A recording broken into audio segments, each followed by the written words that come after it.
బంగాళాఖాతంలో ఏర్పడిన అల్పపీడనం తెలుగు రాష్ట్రాల్లో భారీగా కురుస్తున్నటువంటి వర్షాలు. వివరాల్లోకి వెళ్లి వాతావరణ పరిస్థితులు ఏంటి, ఏ ఏ జిల్లాలో వర్షాలు పడతాయో తెలుసుకునే ముందు మీరు ఇంకా మన ఛానల్ కనుక సబ్స్క్రైబ్ చేయనట్లయితే వెంటనే సబ్స్క్రైబ్ చేయండి.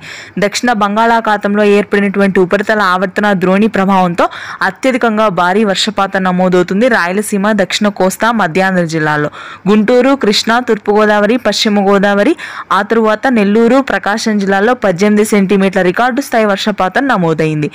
రాయలసీమలోని తిరుపతి, చిత్తూరు, మదనపల్లి, పీలేరు, నంద్యాల, కదిరి, బద్వేల్, రాయచోటి, పులివెందుల, జమ్మలమడుగు ప్రాంతాల్లో కూడా గత రాత్రి నుంచి కురిసినటువంటి వర్షాలు మరొక 2 రోజుల పాటు నమోదవుతాయి. దాదాపుగా 4-5 రోజుల పాటు తెలుగు రాష్ట్రాల్లో అత్యధిక వర్షపాతం ఉంటుంది, ముఖ్యంగా కోస్తా తీర భాగాల్లో.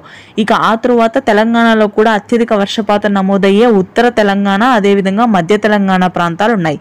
వికారాబాద్, గద్వాల్, నారాయణపేట్, సంగారెడ్డి, ఖమ్మం, భద్రాద్రి, కొత్తగూడెం, వనపర్తి, గద్వాల్, నారాయణపేట్ ప్రాంతాల్లో భారీ నుంచి అతి భారీ వర్షపాతం నమోదవుతుంది. సిరిసిల్ల, కరీంనగర్, హన్మకొండ, నిర్మల్, నిజామాబాద్ ప్రాంతాల్లో తేలికపాటి నుంచి మోస్తరు వర్షాలు కురుస్తాయి. హైదరాబాద్ నగర వ్యాప్తంగా మోస్తరు వర్షపాతం నమోదవుతుంది రానున్నటువంటి 24 గంటల పాటు. ఇది ప్రస్తుతానికి తెలుగు రాష్ట్రాల latest weather update. Thank you.